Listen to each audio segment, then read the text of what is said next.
안녕하세요. 반갑습니다. 한국기술개발협회 조중일입니다. 오늘 여러분들과 함께 나눌 말씀은 혁신 기반 지속성장 스마트 원리에 대해서 말씀을 드리겠습니다. 중소기업뿐만이 아니고 이제 이 원리를 개인에게도 얼마든지 적용이 가능하다고 생각이 되고요. 기술 사업화가 답이다라는 책을 제가 이렇게 이제 저술을 했는데, 내용 논점은 이렇습니다. 기술 위주로 신제품 개발에 사활을 걸어라. R&D, 또 매출, 다각화, 사업화에 신경을 좀 써야 된다는 그런 요지로 기술 사업화가 답이다라는 책을 저술을 했고요. 이제까지 보면은 이제 저희 대한민국 중소기업에 약 한 550개 기업을 컨설팅을 R&D, 인증, 마케팅, 그 다음에 전략, 사업화 쪽으로 수행을 했고요.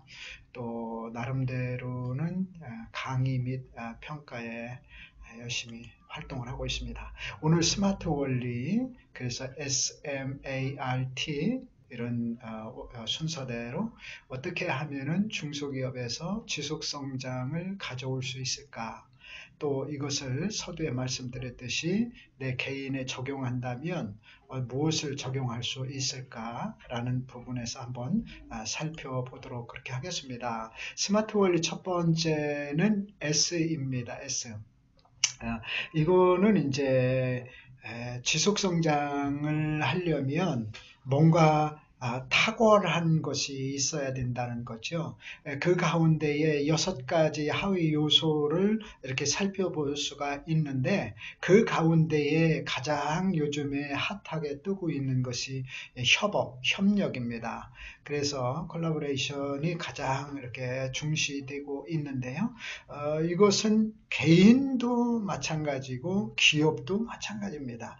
또 크게 광의적으로 볼 때는 나라끼리도 그래서 서로 이렇게 정상 간의 협력을 강조하고 있습니다. 이렇게 해야만이 지속성장의 경쟁력을 갖출 수가 있다는 것입니다. 그래서 협업하는데 어떠한 콘텐츠로 또 혁신적인 그러한 요소로 이노베이션 할 것인가.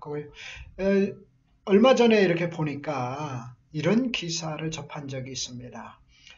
기업에서도 또 브랜드에서도 또 아이디어도 조금 전에 말씀드린 대로 섞여야 뜬다. 그러한 브랜드 또 그러한 기업이 많이 이렇게 유니콘으로 성장하는 것을 우리가 종종 목격할 수가 있습니다. 엊그저께는 또 이런 기사도 접했어요. 요즘에 경기 침체기고 불황임에도 불구하고 컬래버 상품이 완전 대박이다. 이런 기사를 접했죠.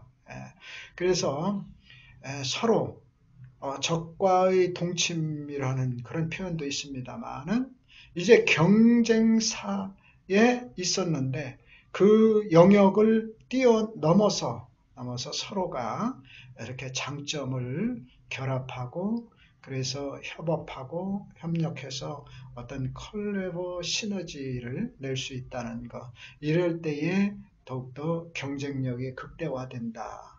또 밑에 사진을 보면 대기업 이렇게 회장도 있죠. 그래서 포스코에 간 최태원 회장 뭐 이렇게 하면서 포스코와 SK가 특별하게 콜래버를 시작하고 있다 하는 기사를 접한 적이 있습니다. 그래서 이제 여기 쭉 보면은 요즘에 최근에 가장 핫하게 뜬 게 이제 그런 펭수 또 겨울 왕국 뭐 이런 것을 이렇게 볼 때에 제품 론칭할 때에 여러 가지로 좀 협력했던 것을 많이 보게 됩니다. 이렇게 할 때에 경쟁력이 극대화되고 지속 성장의 S, 탁월함이 갖춰진다는 그런 내용입니다. 스마트 원리 S 두 번째는 핵심 역량을 구축하는 겁니다.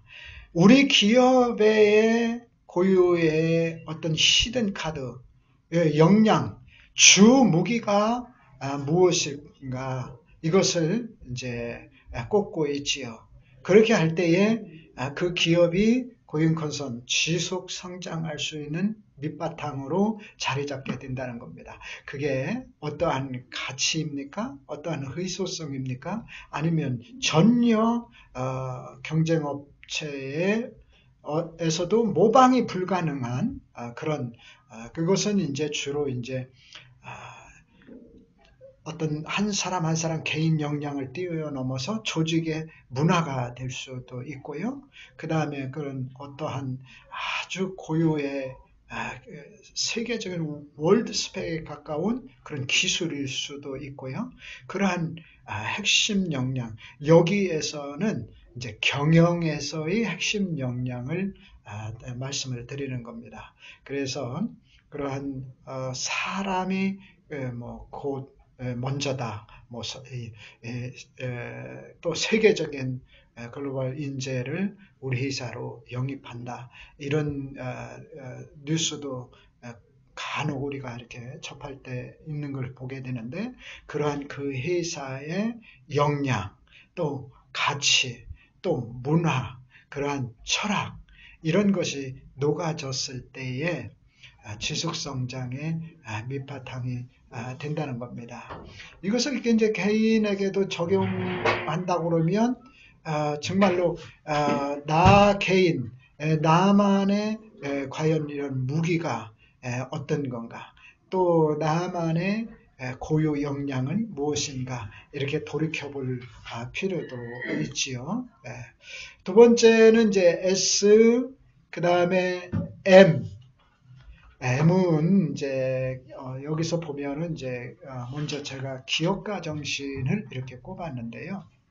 기업가 정신이 뭐냐고 물으신다면 업을 일으키는 정신, 업을 일으키는 그런 사업을 영위하는 여기 보면은 이제 기업가 여러 이제 비즈니스맨, 그 엔터프리너, 기업가, 그 다음에 펀더 창업자 이렇게 이제 구분을 해놓은 것을 보게 됐는데요. 정말로 이윤만을 위해서 뛰는 사람인가? 또 뭔가 이 비즈니스의 가치를 실현하기 위해서 비즈니스를 영위하는 사람인가?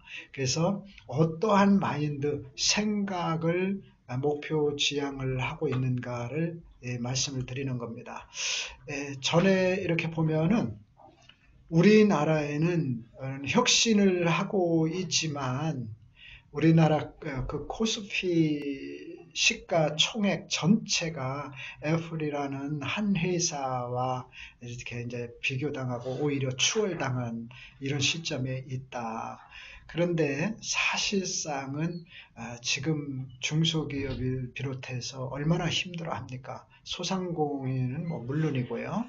그런데 과연 나의 그 사람, 한 사람 한 사람, 또 자신과 또 그 조직 전체의 정말로 변화와 혁신이 얼마만큼 이루어지고 있는가 한번 돌이켜보면 굉장히 좋을 것 같습니다. 혹자는 아무리 변화와 혁신을 해도 여러 가지 기관과 정책이, 제도가 이것을 발을 묶어서 뭔가 이렇게 혁신으로 나아가지 못한다 이렇게 이제 평가를 하고 있습니다만 이러한 평가가 틀린 것은 전혀 아니죠. 외국에 비해서 볼 때에 여러 가지 규제와 또 제도의 정책에 얽매여서 아직도 이렇게 더 나아가지 못하는 것을 많이 보게 됩니다.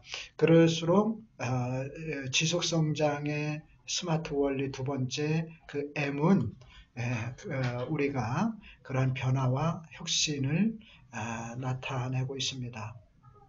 얼마 전에는 아주 재미있는 기사를 접했어요.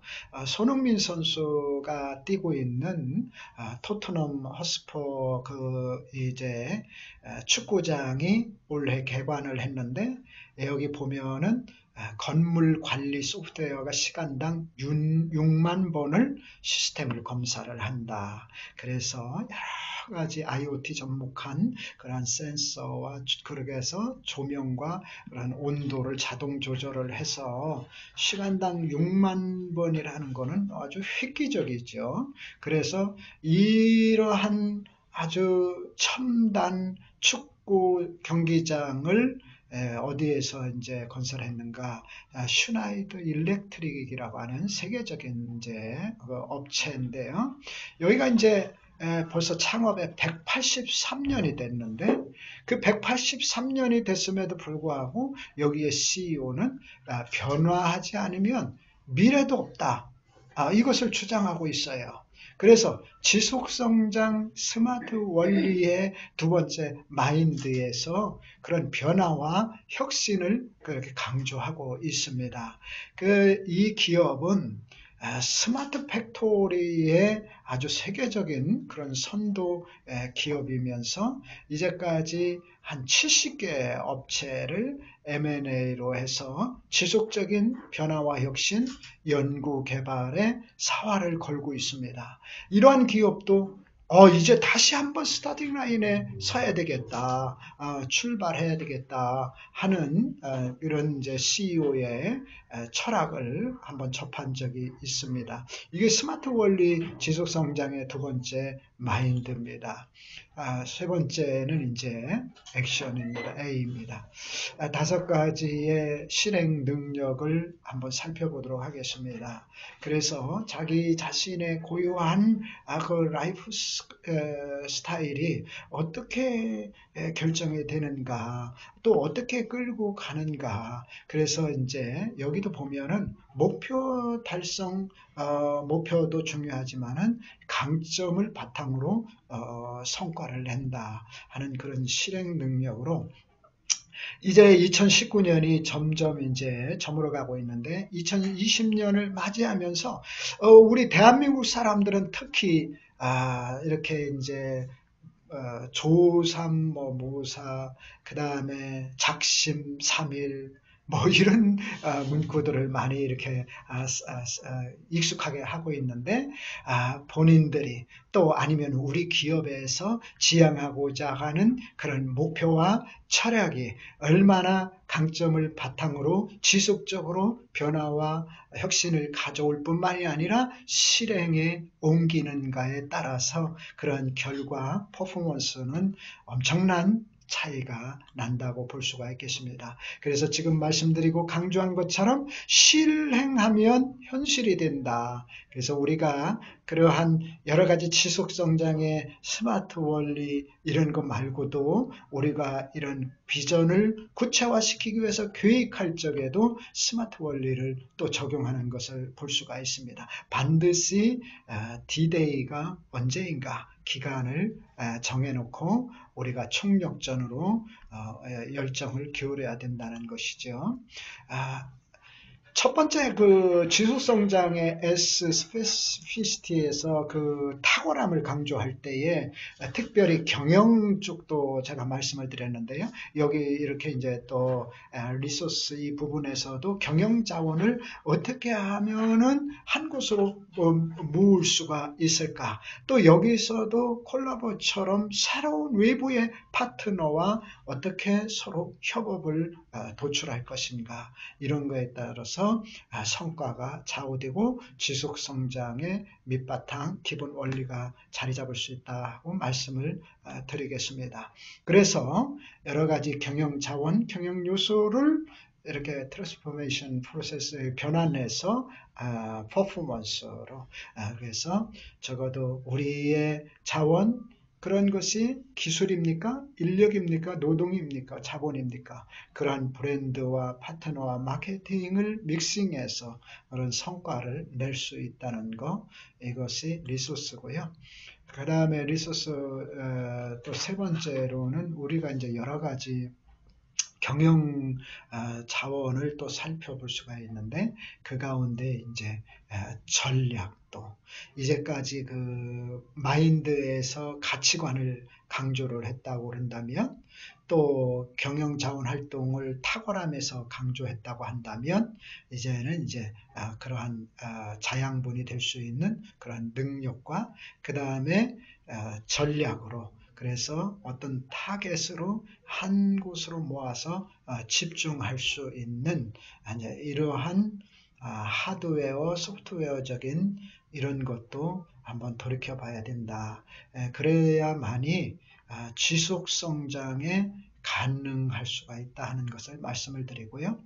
그 다음에는 이제 인재입니다. 아까 그 경영자원에서도 정말로 세계적인 인재를 만나기만을 또 이렇게 삼고초려해서 우리 회사로 영입하는 경우도 있고, 요 최근에는 중소기업이 굉장히 그 필요하고 유능한 인재를 채용하기가 굉장히 힘들어요. 그래서 제가 몇 군데 기업의 벤처 인증과 그 다음에 병역 특례 기업으로 지정을 받아서 또 인원을 이렇게 이제 채용을 하는 거 제가 이제 코칭도 해드린 기업도 있었고요. 또 어느 기업은 연구원을 채용하는데도 이제 그 정부의 그 연구원 지원 제도를 활용을 해야 되는데 그 대표님께서 그런 부분을 잘 이렇게 이제 평소에 활용하지 못하는 그런 부분이 있어가지고 한번 코칭해서 결과를 흡족하게 끌어냈던 그런 기회가 있었습니다. 그래서 그러한 인재를 이렇게 이제 통합하고 그래서 어떤 그 기업의 리더십 역량을 이렇게 발휘해서 성과가 제때 창출이 되어야만이 힘들고 어려울 때에 경쟁력을 갖추고 사업화 매출로 성장할 수가 있는 겁니다. 그래서 이제 이런 것을 간과하게 되면 누구나가 저희들 바쁘기 때문에 그런 바쁨 속에 함몰이 된단 말이죠. 그래서 좀 전체를 살펴볼 수 있는 기회의 눈이 점점 이렇게 상실돼 가는 것을 볼 수가 있습니다. 자, 지속성장의 혁신 기반 지속성장의 스마트 원리를 5가지를 이렇게 이제 살펴봤습니다. 우리 기업의 가치를 극대화하려면 어떻게 해야 되는가? 그래서 첫 번째는 성장, 지속 성장을 강화시켜야 된다. 그리고 두 번째는 그러한 성장 강화에서 수익성으로 나가야 된다. 그 다음에는 이제 가치, 기업 가치 극대화를 시키기 위해서 성장과 수익을 같이 동반해야 된다 하는 그러한 기업 가치 극대화, 기업 가치 극대화 방향에 대해서 한번 좀 살펴보고 말씀을 드렸고요. 그 다음에는 강점을 바탕으로 극대화하라고 하는 거하고 마찬가지입니다. 본인의 주력 사업, 가장 자신 있고 또 본인이 가장 많이 알고 있고 그 다음에 현존하고 있는 그 비즈니스 모델 중에서 좀 더 레벨업해서 핵심 역량을 구축할 수 있는 것. 주력 사업 강화, 주력 사업 극대화 전략으로 갔을 때에 지속 성장이 가능하다. 그렇게 하고 나서는 이제 어떻게 가야 됩니까? 이제 가까운 인접 사업이나 그 다음에 더 확장할 수 있는 그런 비즈니스 모델을 창출을 해야 되겠지요. 그 확장 영역을 한번 이렇게 이제 살펴보도록 하겠습니다. 확장 영역은 두 가지입니다. 제품을 다각화할 것이냐, 시장을 다각화할 것이냐. 그래서 시장 같으면 기존 시장, 인접 시장, 확장 시장. 제품 같으면 기존 제품, 인접 제품, 확장 제품. 사실 이런 내용을 들으시는 CEO나 어느 개인 입장에서는 조준일 박사 너무 뻔한 얘기하는 거 아니냐. 이렇게 말씀을 하실는지 모르지만 제가 거의 600개 기업을 전국을 이렇게 다녀본 경험상으로는 이런 거 우리가 흔히 듣지 않습니까? 기본 원칙에 충실하라. 우리 기본으로 다시 한번 돌아가자. 이런 거를 늘 볼 때에 우리 회사에서도 정말로 주력 상품, 강점 요소 이것을 집중하면서 좀 더 극대화하기 위해서 제품이라든가 시장이라든가 그래서 시장을 확대한다. 그러면 내수 시장도 수출도 그러면은 우리 한국기술개발협회에서 여러 가지 지원 업무를 다 하고 있으니까 그래서 이제 수출로 이제 바우처를 뭐 활용한다든지 제품을 다각화해서 신제품 개발할 때에 R&D로 적용을 한다든지 또 그 제품이 정말로 수익이 날 거냐 잘 팔릴 거냐 이런 제품 또 타당성 분석을 거친다든지 이런 전문가들이 많이 있으니까 여러분들이 한번 활용해 보시기를 바랍니다.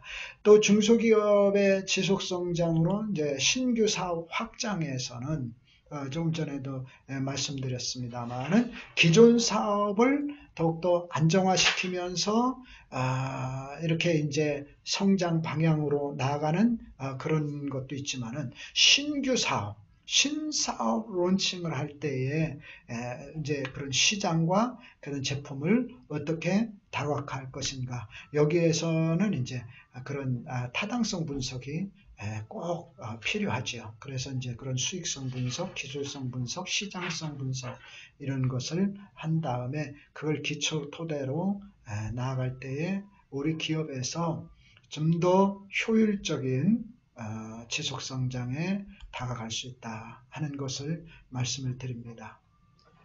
자, 결론을 맺겠습니다. 이 지속성장의 개인 원리를 한 사람의 개인에게도 적용해서 도입해 볼 수 있다고 말씀을 드렸습니다. 또 중소기업에도 이 원리를 도입해서 적용할 수가 있습니다. 예측력, 또 여기 혁신력, 적응력, 활용력 그래서 적어도 어떠한 그 시나리오별로 어떠한 성과가 도출될 것인가 이미 2020년도의 경영계획은 각 기업별로 다 이미 세워져서 구축했고 그거에 대해서 직원별로 워크숍되고 다 아마 마무리가 됐을 겁니다.